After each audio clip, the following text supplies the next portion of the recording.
वृंदावनेश्वरी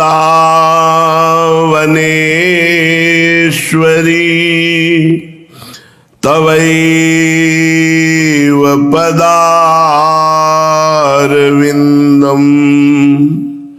प्रेमामृतैकमकरंद रसौघ पूर्णम हृद्यर्पितं मधुपते स्मरतापमोग्रम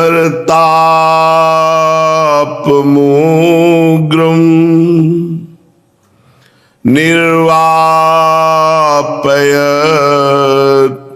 परमशीतलमाश्रयामि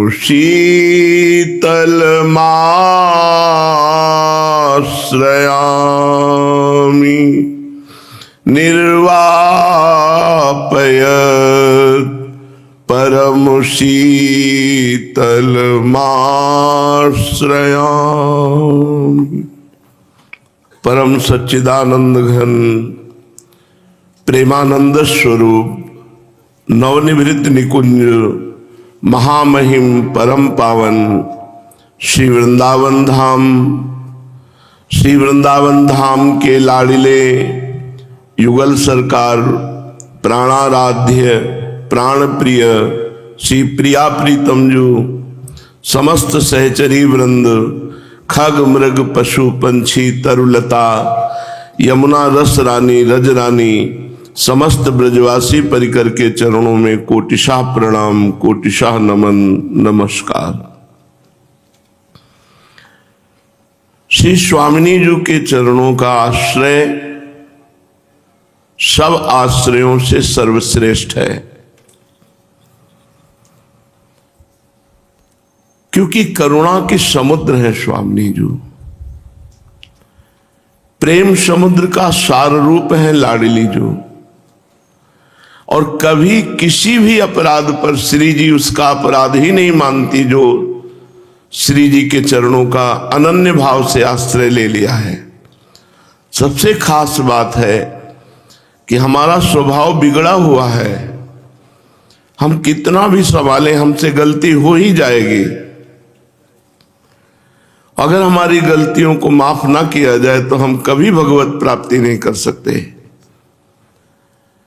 प्रभु में है कि आपको सहयोग करते हैं, सिद्धांत वर्णन करते हैं, सब संविधान बना देते हैं, कुछ माफ भी कर देते हैं, पर जब बार बार उद्दंडता करता है तो रिश आ जाती है। प्रभु को कभी कभी रिश आ जाती है। चलो भोगो, इसका दंड भोगो, तुम ऐसे नहीं सुधरोगे। लेकिन स्वामिनी जी को ने कहूं न रिश कहूं भूली हूं न होत सके, ऐसा कहीं स्वभाव नहीं पाया गया कि अवगुण करे समुद्र सम गणत नापनो जान, ये मेरा है। केवल इतने संबंध से स्वामिनी जी उसके अवगुण मानती ही नहीं है। अब विचार कीजिए, ऐसी करुणा वरुणालय प्रेम समुद्र सार रूप सांद्रानंद घन प्रेम मूर्ति किशोरी, अगर इनके चरणों का आश्रय नहीं लिया तो इस कलिकाल में किसी साधन बल से हम माया पर विजय प्राप्त कर लें, बहुत कठिन बात है। और भगवान का आश्रय, वो सिद्धांत बताएंगे, आपको उपदेश करेंगे, आपको सब विधान बता देंगे, लेकिन चलना आपको होगा। एक दो चार गलती माफ कर देंगे, लेकिन फिर भी गलती करोगे तो फिर दंड विधान कर देते, जाओ भोगो। जब त्राहिमाम करके फिर आओगे तो फिर तुम्हें रास्ता दे देंगे। लेकिन महारानी जी का स्वभाव बलिहार है, जो हमें पता नहीं कैसे कृपा हुई उस अव्यक्त परमात्मा की कि लाडली जी के चरणों का आश्रय मिल गया। एक श्लोक श्रीपाद प्रबोधानंद जी वर्णन करते हैं, जो बहुत मनन करने के बाद भाव समझ में आया। ये कह रहे हैं, राधा वल्लभ पाद पल्लव जुषाम सद्धर्म नीतायुषाम नित्य सेवित वैष्णवांघ्रि रजसाम वैराग्य सीमा स्पृशाम हन्तैकान्तरस प्रविष्ट मनसा मप्यस्ति यद्दूरत तद्राधा करुणावलोकमचिरात् विन्दन्तु वृंदावने। श्री राधा वल्लभ पाद पल्लव जुषाम, जो राधा वल्लभ लाल के चरण कमलों के अनन्य सेवक हैं,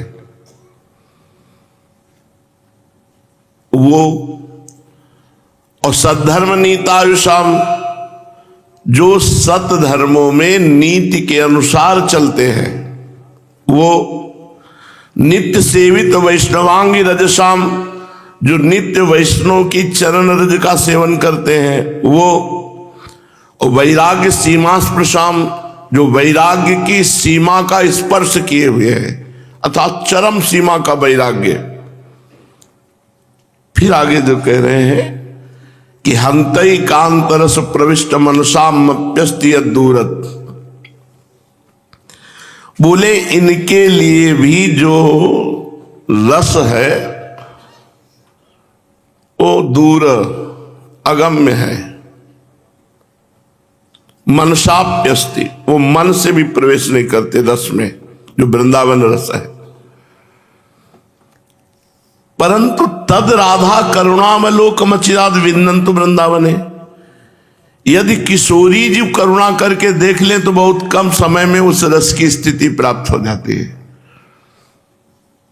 बहुत विचार करने पर पहली जो पंक्ति है, यहां राधा वल्लभ जी का तात्पर्य सिर्फ श्री कृष्ण से है, प्रिया प्रीतम से नहीं है।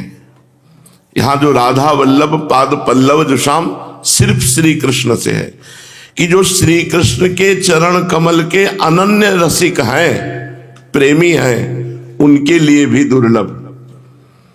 जो सद्धर्म नीति से चलने वाले उनके लिए भी दुर्लभ, जो वैष्णव की चरण रज का सेवन करते हैं उनके लिए भी दुर्लभ, जो वैराग्य की चरम सीमा में पहुंच चुके हैं उनके लिए भी दुर्लभ। वो दुर्लभ रस तद राधा करुणावलोक मचिराद विन्दन्त वृंदावने, वृंदावनाधीश्वरी श्री राधा किशोरी जरा सी करुणा कर दे तो दुर्लभ रस जो इन चरम सीमा के महापुरुष हैं, जो श्री कृष्ण का एकांतिक प्रेमी, जो सतधर्म नीति से चलने वाला, जो वैष्णव की चरण रज का सेवन करने वाला, जो वैराग्य की चरम सीमा को स्पर्श किए हुए है, ये सब दिग्विजयी योद्धा है अध्यात्म के।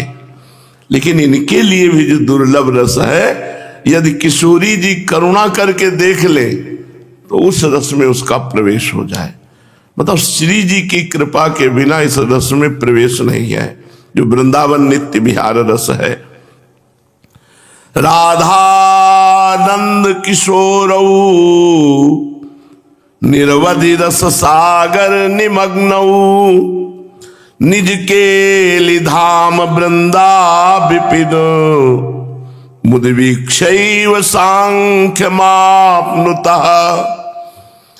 इसीलिए जो हिताचार्य चरण की उपासना में जब शरणागति लेते हैं और चित्त जोड़ते हैं तो बस राधा ही राधा रह जाता है। राधे वेष्टम संप्रदायिक कर्ता आचार्यो राधा मंत्रदा सद्गुरुश्च मंत्रो राधा यस्य सर्वात्मनैवं वंदे राधा पाद पद्म प्रधानम। जिनकी इष्ट श्री राधा है, संप्रदाय कर्ता आचार्य श्री राधा है, मंत्र देने वाली मंत्रदात्री सदगुरु राधा है, और जिनका मंत्र भी राधा है, जिनका सब कुछ राधा है, ऐसे राधा चरण प्रधान श्री हरिवंश महाप्रभु के चरणों में नमस्कार करता हूं, प्रणाम करता हूं। हरिवंश महाप्रभु की कृपा से किशोरी जी की अनन्यता जागृत होती है, जिसमें किंचन मात्र किसी और भाव का प्रवेश नहीं है। एकमात्र दासी भाव सहचरी भाव से आठों पहर श्री जी के समीप दुलार करना, ये रस केवल श्री जी की कृपा से मिलता है। लालजू की कृपा से श्री जी के चरणों का आश्रय मिलता है। लाल रंगीलो गाइए ताते प्रीति रंगीली पाइए, और रंगीली जू की कृपा से, प्यारी जू की कृपा से नित्य विहार रस मिलता है। नित्य विहार रस के गुरु हैं, आचार्य हैं, मंत्र हैं, सर्वस्व हैं श्री लाडली जू। इसीलिए कहा राधा करुणावलोकन चिराद, जब तक किशोरी जी कृपा नहीं करेंगी तब तक बात नहीं बनेगी। और बड़े सौभाग्यशाली हैं जिनके अंदर किशोरी जी की ठसक आ गई है, श्री जी की ठसक आ गई है। हमारे माई श्यामा जू को राज, मेरी महारानी श्री राधा रानी, ये बड़े सौभाग्य का विषय है जिनके हृदय से बात निकलने लगी है। सबसे बड़ी बात है कि हमसे गलती होंगी, पक्का होंगी। अगर हमारी गलतियों को क्षमा न किया जाए तो हम कभी सतमार्ग में आगे नहीं बढ़ सकते। और एक ये दरबार ऐसा मिला है जहां तिहारे आगले पाछले अपराध हरिवंश खेवी, आगले भी अपराध और पाछले भी अपराध, तिहारे आगले पाछले अपराध हरिवंश खेवी। श्री जी का स्वरूप ही है हित सजनी जू, हित सजनी जू ही कह रहे हैं हरिवंश महाप्रभु के रूप में। तिहारे शरणागतों से कह रहे, तिहारे आगले पाछले अपराध हरिवंश खेवी, हम निर्वाह करेंगे, तुम चिंता मत करो।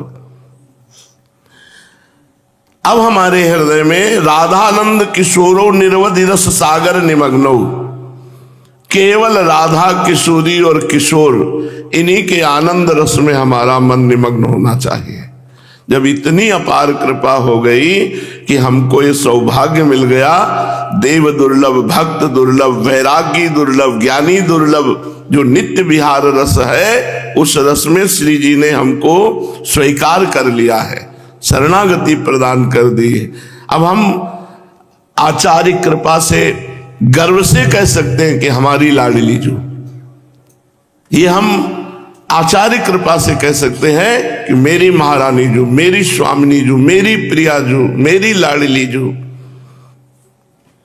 जो अतुलनीय सुख है वो उसे स्वयं प्राप्त हो जाता है, जो श्री जी की ठसक में आ जाता है।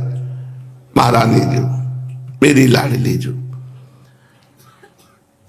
ना काहू सो बोलिबो, ना कोई व्यवहार, अपनी कुंवर किशोरी को जियत निहार निहार। अपनी लाडली जू है ना, अपनी लाडली जू को जियत निहार निहार, बस देख देख के जी रहे हैं। बलिहारी है उनकी, जो एकांत में श्री जी के चरणों में चित्त जोड़े हुए हैं, राधा नाम में मन लगाए हुए हैं, चतुरासी जी का गायन करते हैं और बैठ के सोचते रहते हैं कि कल कौन सी पोशाक धारण कराना है, कल कौन सा भोग लगाना है, कल कैसे हमें श्रृंगार करना है। धन्य हो गया उनका जीवन। नहीं तो जहां समाज से एकांत में जाओ तो मन गंदगी फैलाने लगता है। एकांत को गंदा करना मन का स्वभाव है, और एकांत को पवित्र रखना यह साधक का स्वभाव होना चाहिए। सारी कसौटी तुम्हारी साधना की एकांत की है। 8-10 घंटे नियमावली में रहे, अब एकांत में गए, अब तुम्हारा एकांत कहाँ है? श्री जी में है या माया में है? ये तुम्हें देखना होगा। साधक के एकांत को गंदा करना ये माया की मलिनता है, और भक्ति की उज्ज्वलता है कि एकांत को पवित्र रखना। अब ये आप देख लो, आप अपने एकांत को गंदा करते हैं या पवित्र करते हैं।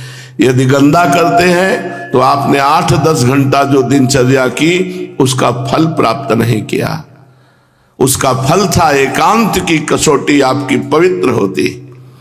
एकांत जिसका पवित्र है उसी का जीवन सार्थक है। जिसका एकांत गंदा है उसको अपनी साधना का कोई फल नहीं मिल रहा है। पूज्यपाद श्री उड़िया बाबा जी महाराज,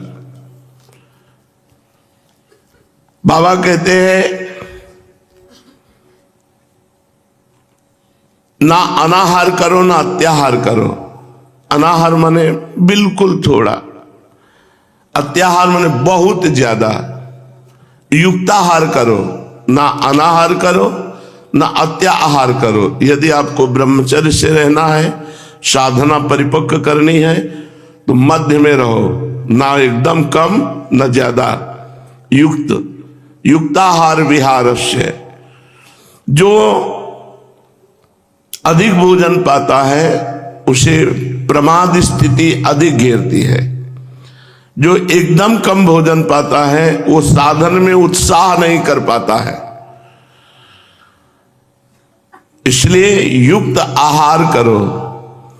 भजन में हमें आसक्ति पैदा करनी है, भजन में आसक्ति पैदा करनी है, हमें आलस्य को दूर करना है। जब सतोगुण शरीर में बना रहता है तो शरीर बहुत हल्का रहता है, मन प्रसन्न रहता है और भजन करने की बड़ी रुचि होती है। इसलिए सतोगुणी पाठ पढ़ो, सतोगुणी दृश्य देखो, सतोगुणी भोजन करो, सतोगुणी वार्ता करो, तो हर समय सतोगुण बना रहेगा। जितना भजन करोगे उतना लय विक्षेप नष्ट होता जाएगा। आवरण तो ज्ञान से नष्ट होता है, देहाभिमान ज्ञान से नष्ट होता है। भजन में आसक्ति उसी की होती है जो नित्य नियम पूर्वक अपने भजन को पूरा करता है। आज 10 माला किया, कल 20 माला किया, परसों नरसों किया ही नहीं, फिर 20 माला, ऐसे नहीं सिद्ध होता। एक क्रम से चलना चाहिए। अगर हम 20 पे पहुंच गए तो 19 माला नहीं होने देंगे, 20 ही होने देंगे, या 21 पहुंचेंगे, 19 में नहीं रुकेंगे। जो नित्य नियम पूर्वक भजन करता है उसी का भजन सिद्ध होता है, उसी की भजन में आसक्ति हो जाती है। जहां नेम पूर्वक भजन होता है वहीं प्रेम जागृत हो जाता है। जब इष्टाकार वृत्ति हो गई तो फिर भजन भी छूट गया तो कोई परेशानी नहीं। अब सामने प्रिया प्रीतम भाव में डूबा हुआ है, आंसू चल रहे, अब कौन सा भजन, महाभजन हो रहा है उसका। गदगद कंठ हो गया, अश्रु प्रवाह हो रहे, शरीर में रोमांच है, भाव में प्रिया प्रीतम, इससे बड़ा भजन क्या। अब नाम जब छूट भी जाए तो कोई बात नहीं, क्योंकि रोम रोम भगवदाकार है। जो भगवत बुद्धि से सांसारिक क्रिया की जाती है वो भी भजन माना जाता है। भगवत बुद्धि से भगवान के लिए जो नाम जप करते समय बीच बीच में बात करते रहते हैं, हिलते रहते हैं, इधर उधर नेत्र नचाते रहते हैं, वो भजन का पूरा लाभ नहीं ले पाते हैं।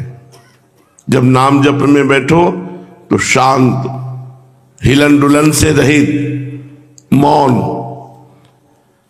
जब हम माला में बैठे तो हमें किसी से बात करने की जरूरत नहीं। कोई ज्यादा बात करने की प्रयत्न कर रहा है तो माला दिखा दीजिए, आंख मूंदे हुए, बस शांत। इसके बाद भी नहीं मानता तो हिलना नहीं है, बस अपने जप में लग जाओ, वो खड़ा रहे या चला जाए।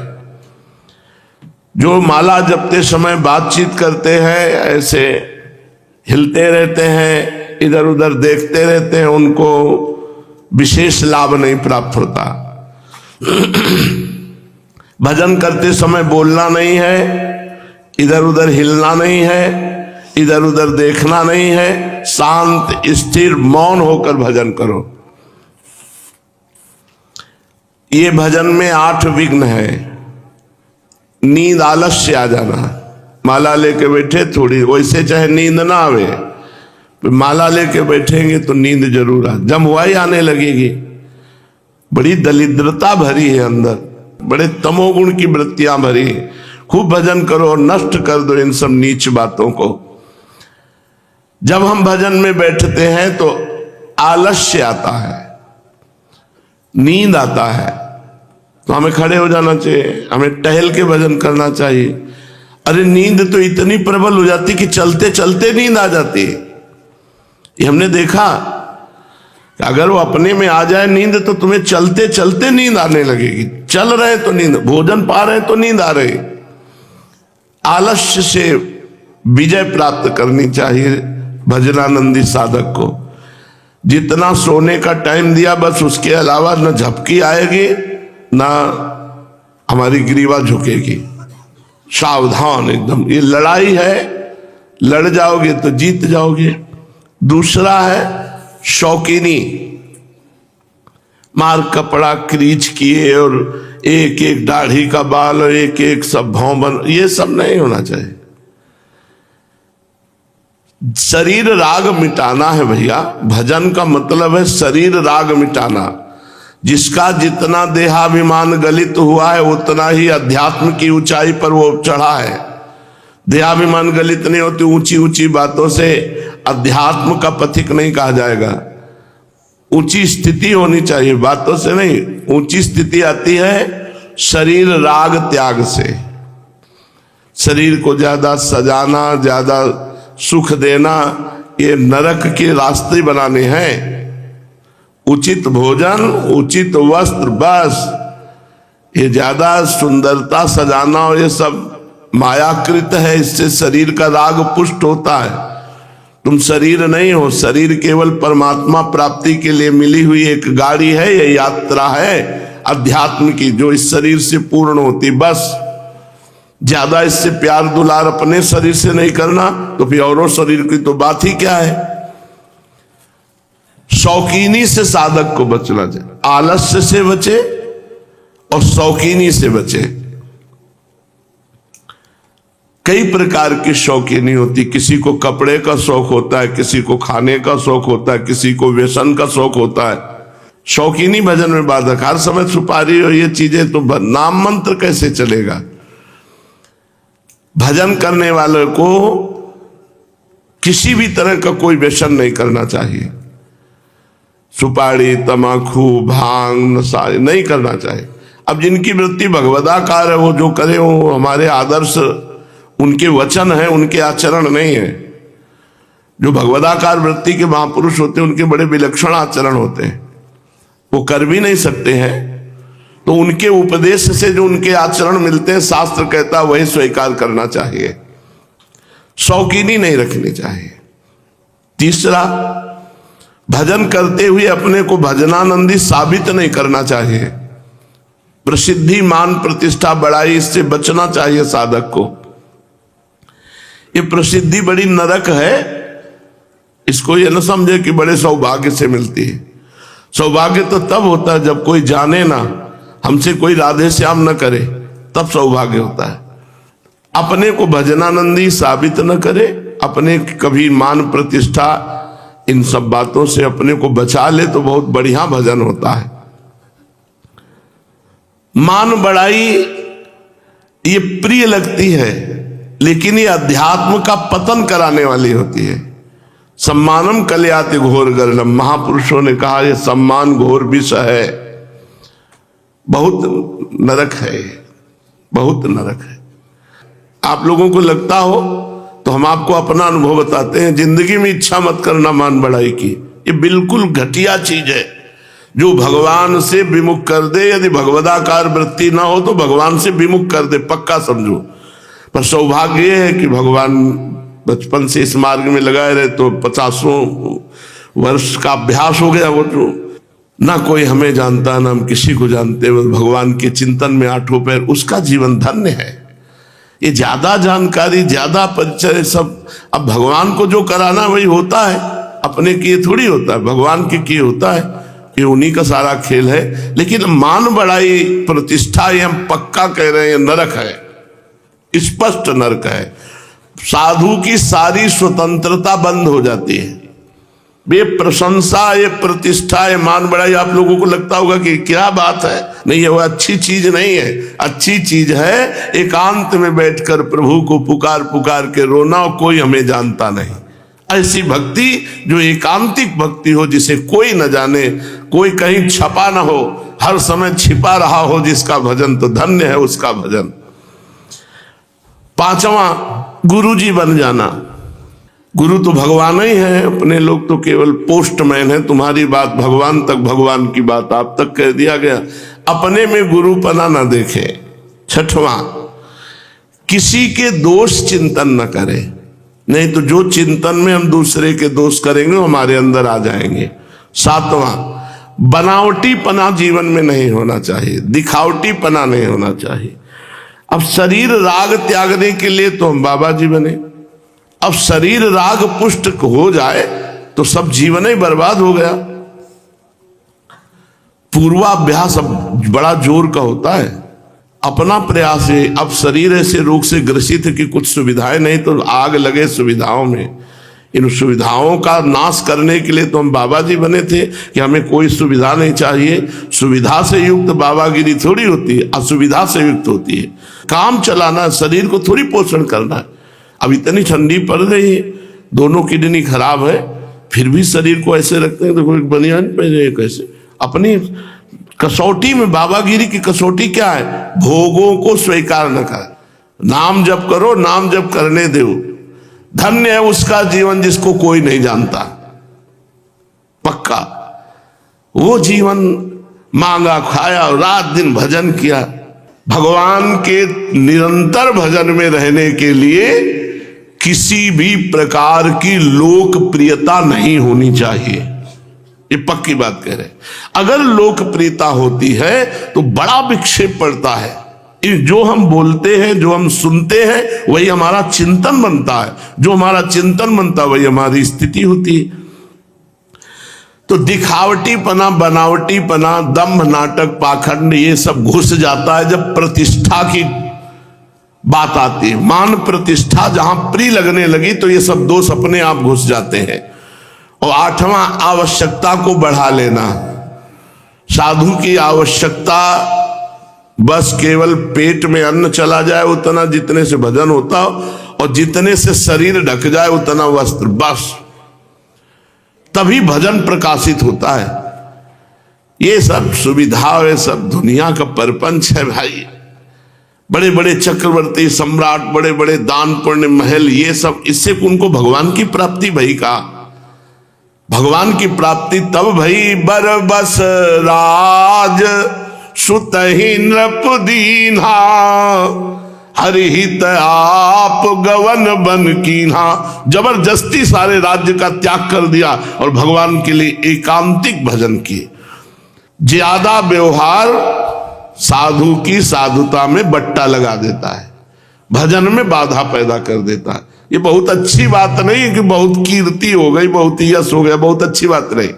साधु को अपनी आवश्यकता इतनी कम कर लेनी चाहिए कि अब इससे ज्यादा कम नहीं हो सकती, बस इतने में उतार लेना चाहिए। हम आपसे सच्ची कहते हैं, जो अब हम संसार को देख रहे हैं उस समय हमें लगता ही नहीं था कि संसार है। केवल मंत्र, केवल भगवान का भजन, रात दिन, किसी न स्त्री से न पुरुष से वहां मिलना ही नहीं था। गंगा किनारे ऐसे में कौन मिलेगा? और हर रोज 3 बजे गंगा जी में खड़े हो जाते थे, ऐसे सर्दी में, और घंटा 2 घंटा मंत्र जब पूरा शरीर शीतल। भगवान वैसे बल देते थे, आत्मबल देते थे। शरीर को जितना तुम प्यार करोगे उतना ही तुम्हें नरक पहुंचाएगा। शरीर से उतना ही तटस्थ रहो जितनी केवल साधना में सहयोग वृत्ति मिलती, बस फिर आप देखो आप अध्यात्म की ऊंचाई पे चढ़ जाओगे। तो आलस्य, शौकीनी, प्रसिद्धि, मान बढ़ाई, गुरुपना, परदोष चिंतन, दिखावट, आवश्यकताओं को बढ़ा लेना, ये साधु के भजन में बहुत बड़ी बाधा है। इनसे बचना चाहिए। मन है जैसे पकड़ा हुआ हिरन पर बहेलिया कभी विश्वास नहीं करता, ऐसे चाहे जितनी परिपक्व अवस्था आ जाए अपने मन पर कभी विश्वास न करे। मन तभी विश्वास लायक है जब शरीर छूटने को हो, तब विश्वास लायक है। नहीं, इस मन पर विश्वास नहीं। ये मन बहुत विचित्र है। मरा हुआ मन, सिद्ध हुआ मन भी कभी कभी विषय वासना में जगा हुआ देखा गया है। बड़ी विचित्र भगवान की माया है। इसलिए सदैव साधक सावधान रहे। ये हम अपना अनुभव बताते हैं कि मान बढ़ाई, प्रतिष्ठा, ये नरक का दूसरा नाम है। नरक का दूसरा नाम है, ये साधक समझे। संसार इसी में मर रहा है कि हमारी मान हो जाए, बड़ाई हो जाए, प्रतिष्ठा हो जाए। प्रतिष्ठा सुकरी विष्ठा, गौरवम घोर रौरवम मानम सुरापानम, ये महापुरुषों के वचन है। अगर मान चाहते तो मानो मदिरा पी रहे हो, अभिमान में उन्मत्त हो जाओगे। प्रतिष्ठा सुकरी विष्ठा किसी काम में आने वाली नहीं। गौरवम घोर रौरवम, ये साधुता के सूत्र हैं। प्रतिष्ठा से दूर रहो, मान बढ़ाई। भगवत प्राप्त महापुरुष के लक्षण में सबसे पहला लक्षण है निर्माण अमोहा जित संग दोषा अध्यात्म नित्या विनिवृत्त कामा। निर्माण, मान रहित हो गया है जो भैया, मान के लिए पूरा जीवन खपाए दे रहे हैं।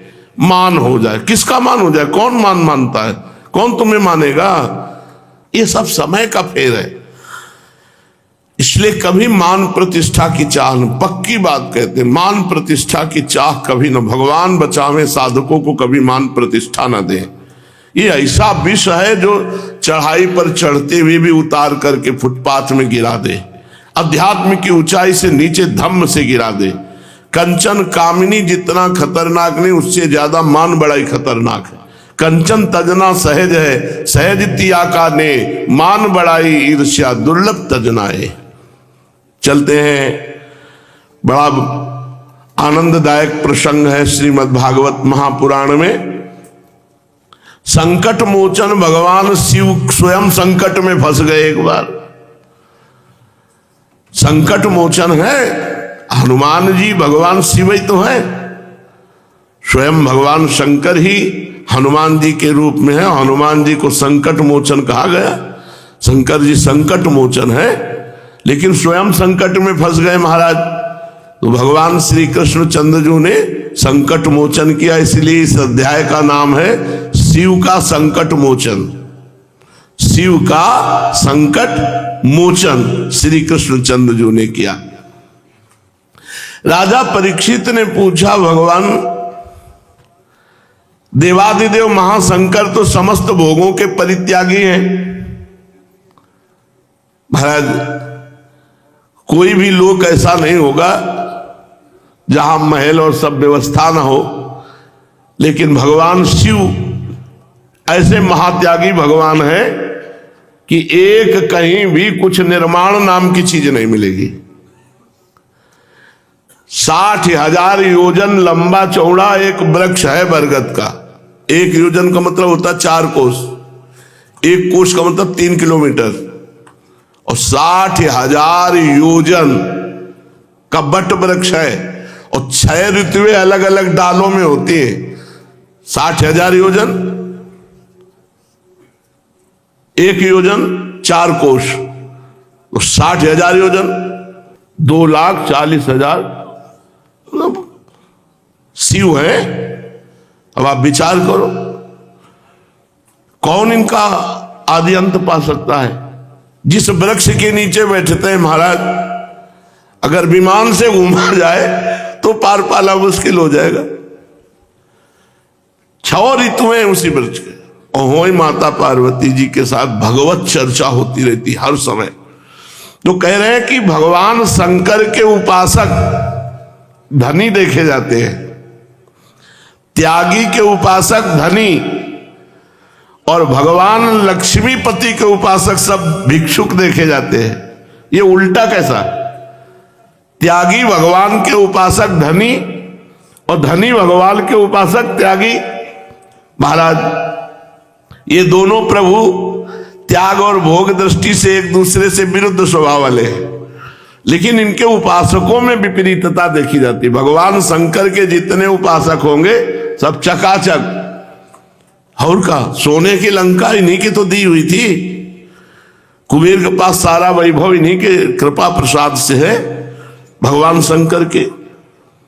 और लक्ष्मीपति के जितने मिलेंगे अकिंचन, बोले 4-4 दिन से भोजन नहीं मिला है, त्यागी बैरागी। तो परीक्षित जी ने कहा, भगवान मुझे बड़ा संदेह है कि त्यागी की उपासना से भोग और लक्ष्मीपति की उपासना से त्याग वैरागी, ये मैं जानना चाहता हूं, ऐसा उल्टा क्यों होता है? श्री सुखदेव जी महाराज ने कहा, परीक्षित, भगवान शंकर सदैव अपने स्वरूप में रहते हैं और शिवा शक्ति सदैव उनकी सेवा में रहती है। तो तो जब कोई भगवान शंकर की आराधना करता है तो अम्मा जो है बड़ी प्रसन्न हो जाती है और माला माल कर देते हैं। और जब कोई हरि की उपासना करता है तो लक्ष्मी जी तिरछी दृष्टि से देखते हैं कि हमारे प्रीतम है और ये इनको प्रीतम भाव से उपासना करता है। तो लक्ष्मी जी जब तिरछी दृष्टि से देखती हैं तो उसके पास सुविधा और सुख संपत्ति सब हट जाती है। और उधर अम्बा करुणा दृष्टि से देख मेरे प्रीतम की उपासना। और प्रीतम भाई पूछो मत, ढेर सारी भभूत लगी, जटा का बोझा, सांप बभूत का है कि चिता भस्मा लेपो गरल मसनम दिक्पट धरो जटाधारी कंठे भुजगपतिहारी पशुपति कपाली भूतेशु, ऐसा अद्भुत भेष। और भगवान शिव अहंकार के अधिष्ठात्र देवता है। अहंकार 3 प्रकार का, वैकारिक, तेजस, तामस। त्रिविध अहंकार से 16 विकार हुए, 10 इंद्रियां, 5 महाभूत, 1 मन, सब के सब महाऐश्वर्यशाली। इसलिए अहंकार के अधिष्ठात्र देवता भगवान की शिव की उपासना करने से निश्चित ऐश्वर्य की प्राप्ति, विद्या की प्राप्ति, ज्ञान की प्राप्ति, बल की प्राप्ति। और भगवान श्री कृष्ण प्रकृति से परे, पुरुषोत्तम, माया के गुणों से रहित। तो जब कोई इनका भजन करता है तो भगवान उसे गुणातीत कर देते हैं, माया नहीं देते, गुणातीत कर देते हैं। परीक्षित, तुम्हारे दादा धर्मराज युधिष्ठिर जब अश्वमेध यज्ञ कर चुके थे तो इसी विषय में उन्होंने प्रश्न किया था जैसे तुमने किया। भगवान श्री कृष्ण सर्वशक्तिमान परमेश्वर हैं, ये अपनी आराधना करने वाले को ऐश्वर्य नहीं देते। पूर्व प्रारब्ध हो या आकांक्षा हो तो आ जाएगा, नहीं ऐश्वर्य देते नहीं, स्वयं प्रसन्न होकर नहीं देते। भगवान श्री कृष्ण से यही प्रश्न किया था कि आपकी आराधना करने वाले प्रायः अकिंचन क्यों पाए जाते हैं। तो भगवान श्री कृष्ण ने कहा, घबरा मत जाना सुन के जो भगवान श्री कृष्ण कह रहे। भगवान श्री कृष्ण ने कहा, यस्याहम अनुग्रहणामि हरिस्ते तद्धनम शनैः ततो अधनम त्यजन्त्यस्य स्वजना दुख दुखितम।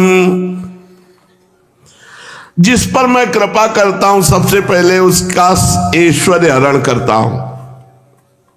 डर मत जाना, इसीलिए पहले कहा है डरना मत। अम्बरीश जी का ऐश्वर्य हरण नहीं किया, इसका रहस्य हम बताएंगे। भगवान कह रहे हैं जिस पर मैं यस्याहम अनुग्रहणामि हरिस्ते तद्धनम शनैः, धीरे धीरे उसका सब धन हरण कर लेता हूं जिस पर मैं कृपा करता हूं।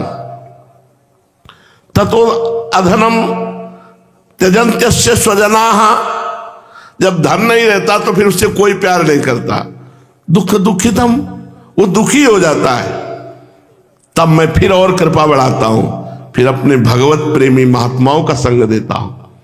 फिर उस संग से उनके अंदर प्रेम रंग आता है और वो निहाल हो जाते हैं। यस्याम अनुग्रहणामि हरिष्ये तद्धनम शनैः। यहां भगवान कह रहे हैं जिनकी धन में आसक्ति है, जिनकी भोगों में आसक्ति है और वो भगवान का भजन करके भगवत प्राप्ति करना चाहते तो पहले वो आसक्ति का हरण करेंगे। वो आसक्ति ना रही तो फिर भगवान निहाल कर देते हैं। दुनिया का वैभव सब भगवान ही का तो है।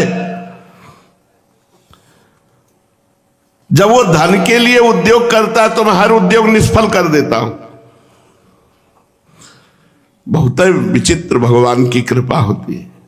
जब बार बार असफल हो जाता है तो उसका मन भोगों से विरक्त हो जाता है और भोगों से अपना जे भी मुंह मोड़ा तो मैं अपने प्रेमी भक्त से मिला देता हूं। जहां प्रेमी भक्त से मिला तो हेतु की कृपा की वर्षा करके परम पद पे पहुंचा दे। ये बात है, मेरी कृपा बड़ी सूक्ष्म है, बड़ी सूक्ष्म है। 1 करोड़ कच्चे का आया, बोले भगवान की बड़ी कृपा, ये स्थूल कृपा है।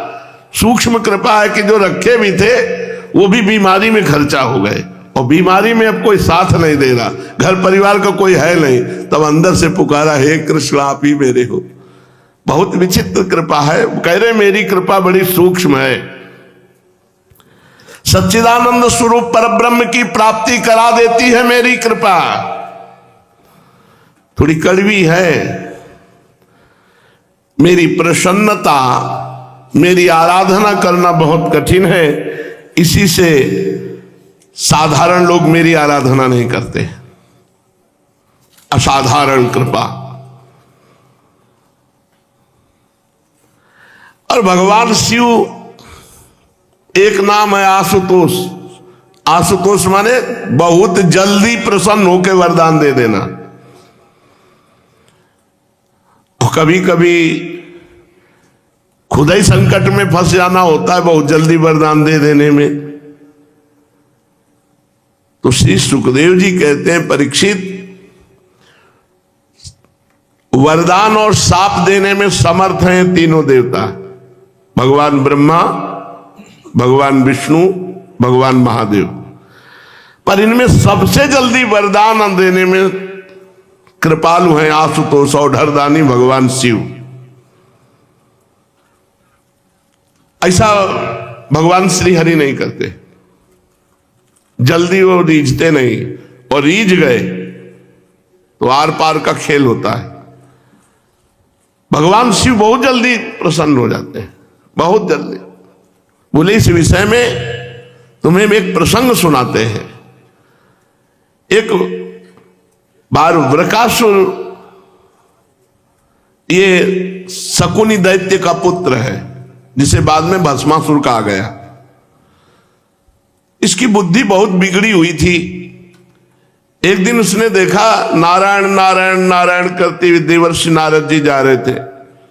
नारद जी से कहा, जल्दी से जल्दी जो प्रसन्न हो जाए वो हमें बताओ, कौन है प्रसन्न होगा, कौन देवता है जो झटपट आशीष दे दे, आशीर्वाद दे दे। तो नारद जी ने कहा, आशुतोष बड़ी जल्दी प्रकट होने वाले भूत भावन भगवान शंकर देवादिदेव महादेव, तुम भगवान शंकर की आराधना करो, बहुत जल्दी वो प्रसन्न हो जाते हैं। थोड़े सी साधना में बहुत जल्दी प्रसन्न होकर जो मांगे वो दे देते हैं, और थोड़े से अपराध में वो भस्म भी कर देते हैं। देखो, रावण थोड़ा भगवान शिव जी का स्तवन और सेवा किया, पूरे सोने की लंका और सब वैभव। बाणासुर तांडव नृत्य में ऐसे 1000 भुजाएं और पूरे नगर की रखवाली की जिम्मेवारी ले ली भगवान शंकर ने। कैलाश उठा करके भुजाओं में भगवान का स्तवन किया। भगवान शिव का पूरा वरद हस्त था रावण के ऊपर। नारद जी ने जो ही कहा कि देवादिदेव महादेव शंकर बहुत जल्दी प्रसन्न हो जाते हैं, वृकासुर केदार क्षेत्र में गया। भगवान शंकर को प्रसन्न करने के लिए अग्निदेव को भगवान का मुख मान करके अपने शरीर का मांस काटता, नोचता और स्वाहा नमः शंकराय स्वाहा, नमः शंकराय। 6 दिन तक अपने शरीर का मांस नोच नोच करके स्वाहा करता रहा। जब 7वां दिन हुआ तो उसने सोचा ऐसे प्रसन्न नहीं होंगे, तो कुल्हाड़ लिया और गर्दन काटने को हुआ अपनी। सोई भगवान शंकर प्रसन्न हो गए। भगवान शंकर ने कहा, क्यों आत्महत्या करता है, बोल क्या तुझे चाहिए।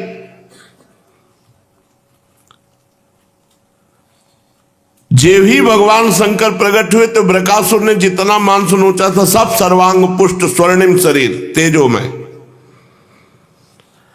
भगवान शंकर ने कहा, प्यारे बस करो बस करो, बहुत हो गया, मेरी उपासना में इतना कष्ट नहीं करना पड़ता, वरदान मांगो। मुंह मांगा वरदान, क्या चाहिए।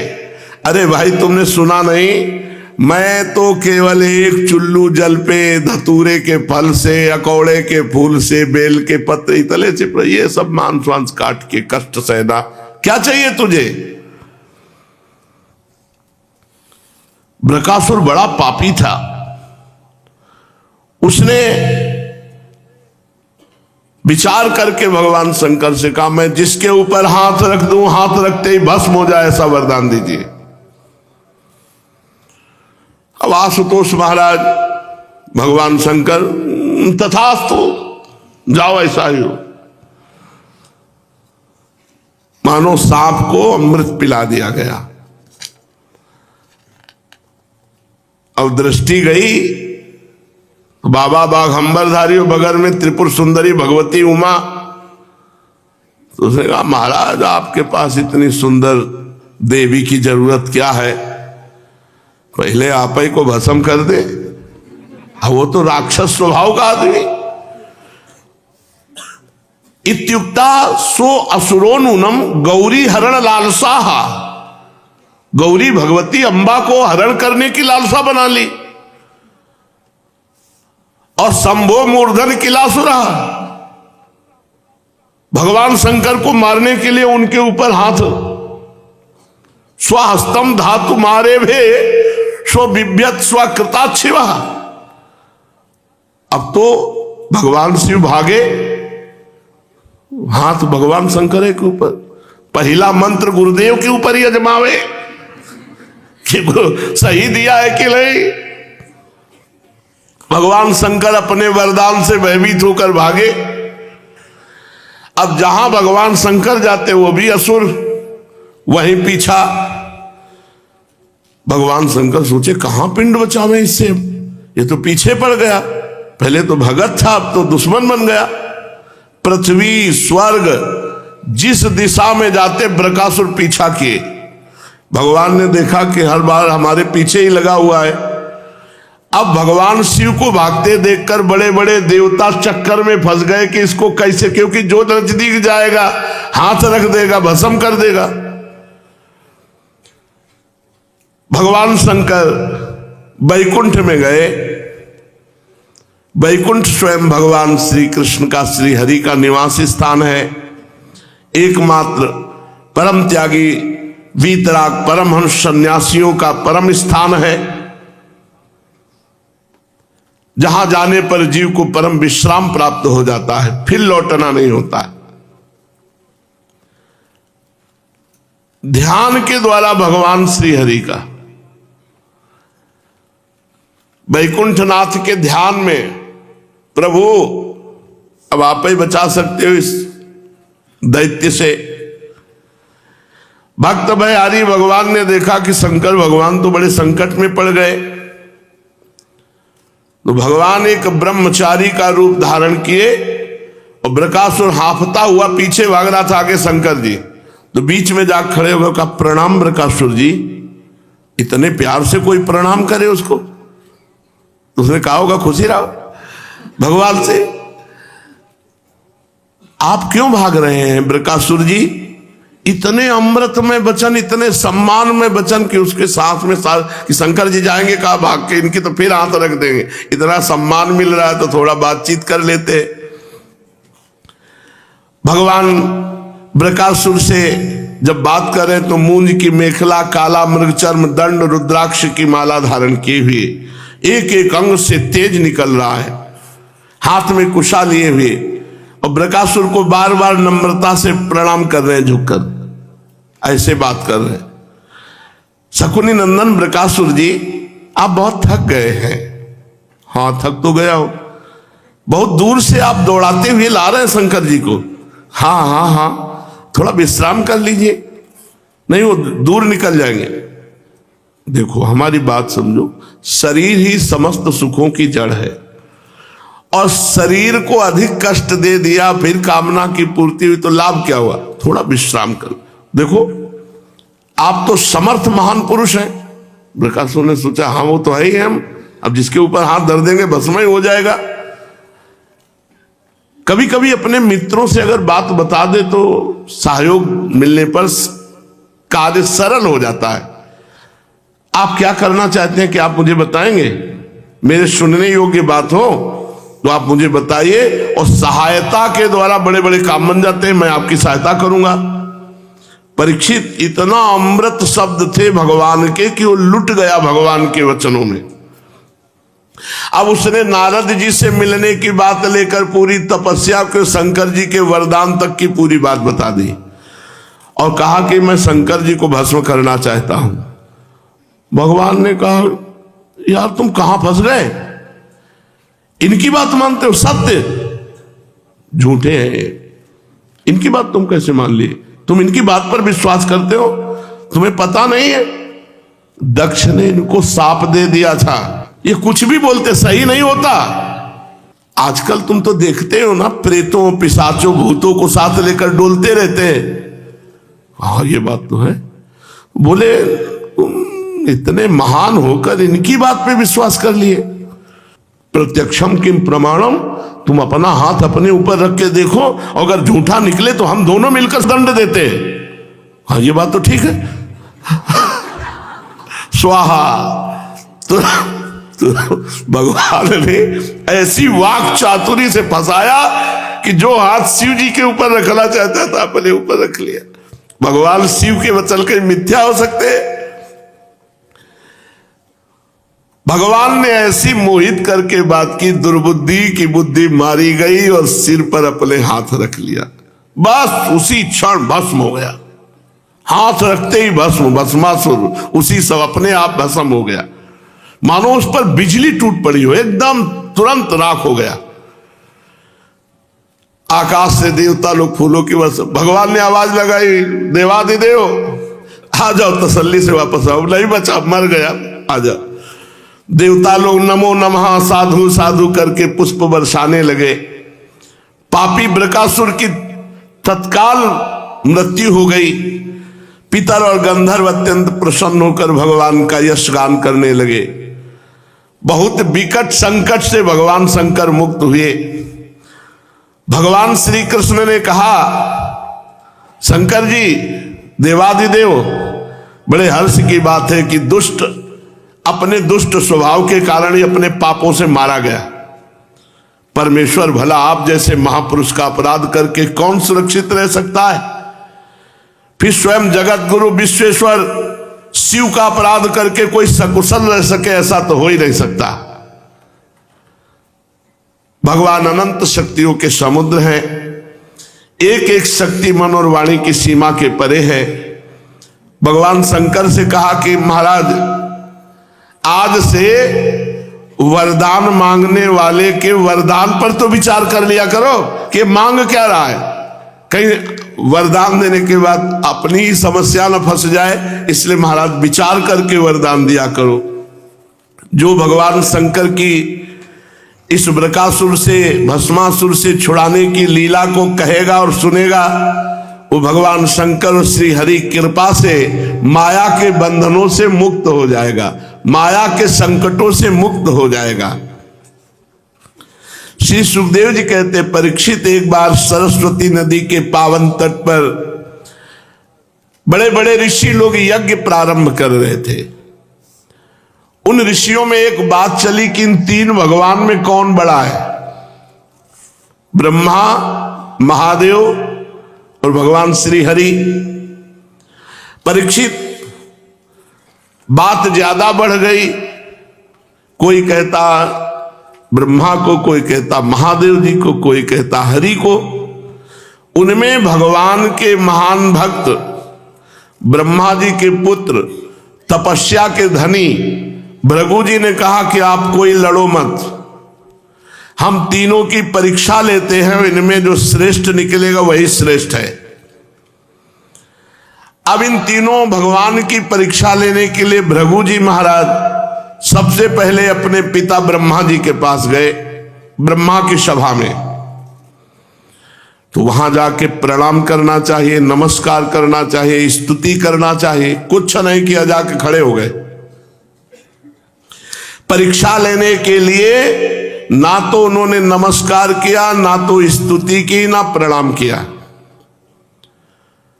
ब्रह्मा जी ने देखा कि ब्रह्म सभा में आकर सभा का अपमान हो रहा है, ना तो प्रणाम ना नमस्कार ना स्तुति, एकदम क्रोध आ गया। फिर अपने क्रोध को दबाते हुए देखा कि ये तो मेरा ही पुत्र भृगु है,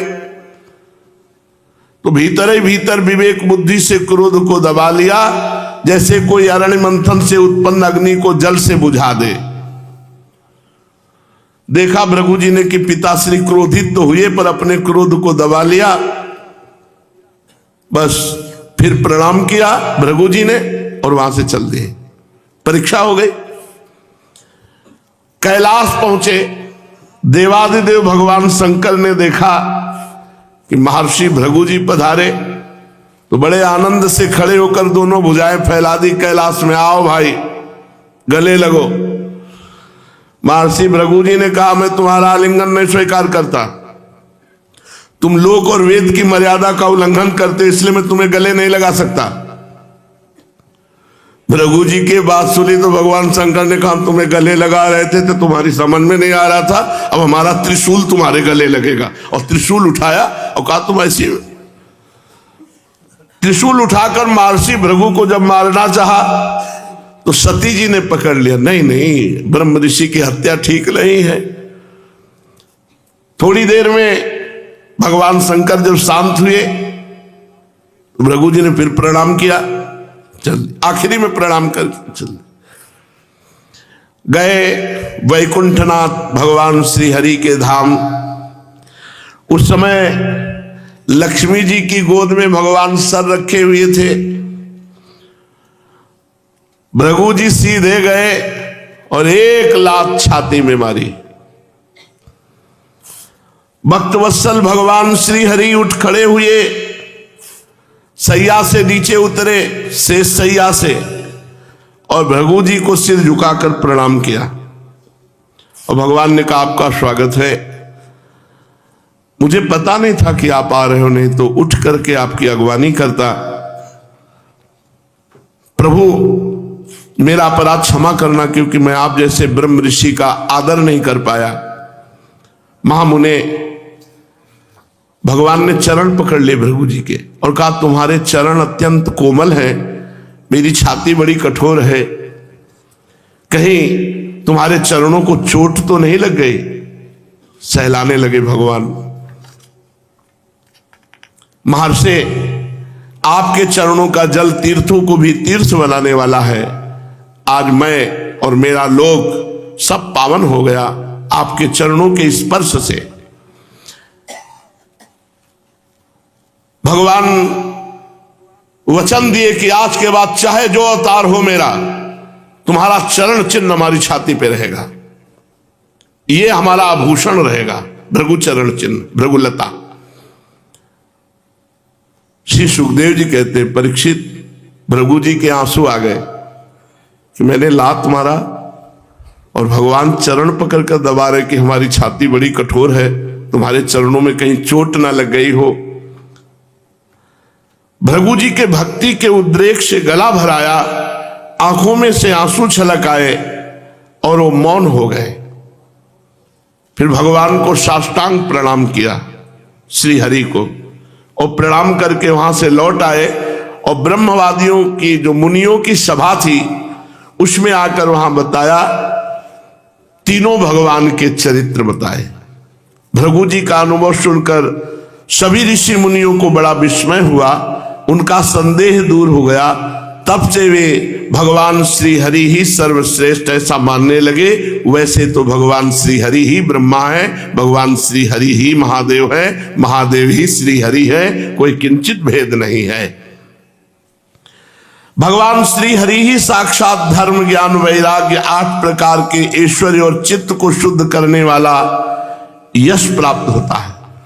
शांत समचित्त अकिंचन और सबको अभय देने वाले साधु मुनियों के वे एकमात्र परम गति हैं, ऐसा सारे शास्त्र कहते हैं।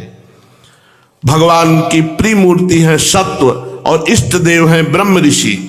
निष्काम शांत और विवेक संपन्न पुरुष श्री भगवान श्री हरि का भजन करते हैं। भगवान की गुणमयी माया ने राक्षस असुर देवता ये 3 मूर्तियां बनाई। इनमें सत्यमयी देव मूर्ति ही भगवान की प्राप्ति का साधन है। स्वयं भगवान समस्त पुरुषार्थ स्वरूप है। सुखदेव जी कहते, परीक्षित, सरस्वती तट के ऋषियों ने अपने लिए नहीं, मनुष्यों का संशय मिटाने के लिए ही ऐसी युक्ति रची थी। पुरुषोत्तम भगवान के चरण कमलों की सेवा करके उन्होंने भगवान का परम पद प्राप्त किया। सूत जी कहते, शौनकादि ऋषियों, भगवान पुरुषोत्तम की एक कमनीय कीर्ति कथा जन्म मृत्यु रूप संसार के भय को मिटाने वाली है। यह व्यासनंदन भगवान श्री सुखदेव जी के मुखारविंद से निकली हुई सुरभिमयी मधुमयी सुधाधारा है। इस संसार के लंबे पथ का जो बटोही अपने कानों के दोनों से इसका निरंतर पान करता रहता है, उसकी सारी थकावट जो जगत में इधर उधर भटकने से होती है, दूर हो जाती है। श्री सुखदेव जी कहते हैं, परीक्षित, एक दिन की बात है, भगवान श्री कृष्ण, बलराम, अर्जुन ये सब बैठे हुए थे। द्वारिकापुरी में किसी ब्राह्मणी के गर्भ से एक पुत्र पैदा हुआ, परंतु पैदा होते ही मर गया। वो ब्राह्मण उस मृत शरीर बालक को लेकर राजमहल के द्वार पर गया और वहां रख करके बहुत विलाप करने लगा। उसने कहा, इसमें संदेह नहीं कि ब्राह्मण द्रोही, धूर्त, कृपण और विषयी राजा के कर्म दोष से ही मुझ ब्राह्मण के बालक की मृत्यु हुई है। अगर राजा दोषी ना होता तो इस अवस्था में बालक की मृत्यु नहीं हो सकती। राजा हिंसा परायण, दुश्शील, अजितेंद्रीय होता है, तो उसे राजा मानकर जो सेवा करने वाली प्रजा होती है वो दरिद्री होती है, दुख पर दुख भोगती है और उसके सामने संकट पर संकट आते हैं। कोई कुछ नहीं बोला। दूसरा बालक हुआ, वो भी मर गया, वो भी दरवाजे पे लाके ऐसे ही ब्राह्मण बोला। फिर तीसरा वही बात फिर भी कही। इस तरह चौथा, पांचवा, छठवां, सातवां, आठवां, नवें बालक के मरने पर जब वहां आए तो गांडीव धनुषधारी अर्जुन जी भी बैठे थे। उन्होंने ब्राह्मण की बात सुनकर कहा, ब्राह्मण, आपके निवास स्थान द्वारिका में कोई धनुषधारी छत्री नहीं है क्या? मालूम होता है कि ये यदुवंशी ब्राह्मण है और प्रजा का पालन परित्याग करके किसी यज्ञ में बैठे हुए हैं। जिनके राज्य में धन, स्त्री अथवा पुत्रों से वियुक्त होकर ब्राह्मण दुखी होता, वो छत्री नहीं है। छत्री के वेश में पेट पालने वाले नट हैं, उनका जीवन व्यर्थ है। हे ब्राह्मण देवता, मैं समझता हूं कि आप स्त्री पुरुष अपने पुत्रों की मृत्यु से दीन हो रहे हैं।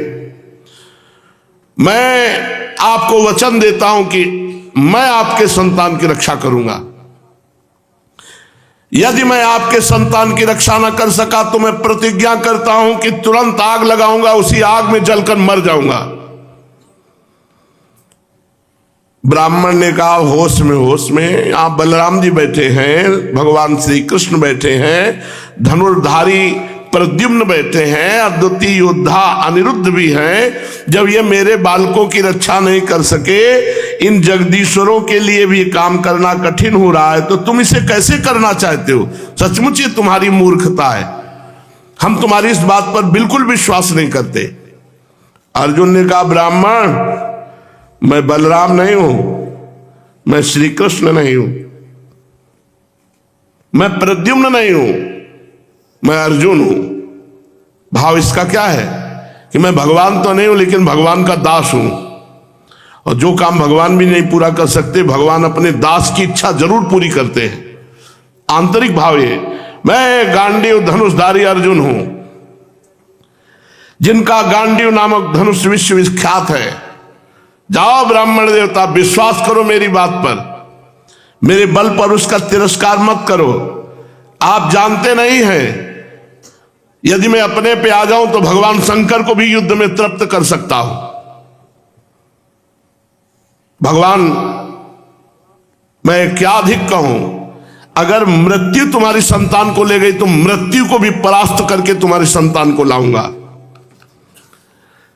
परीक्षित, जब अर्जुन ने इस प्रकार ब्राह्मण को विश्वास दिलाया तो उसने कहा जय हो महाराज फिर आपकी। अर्जुन के बल पौरुष का प्रसन्नता पूर्वक बखान करता हुआ ब्राह्मण घर लौट आया। फिर समय आया जब प्रसव का।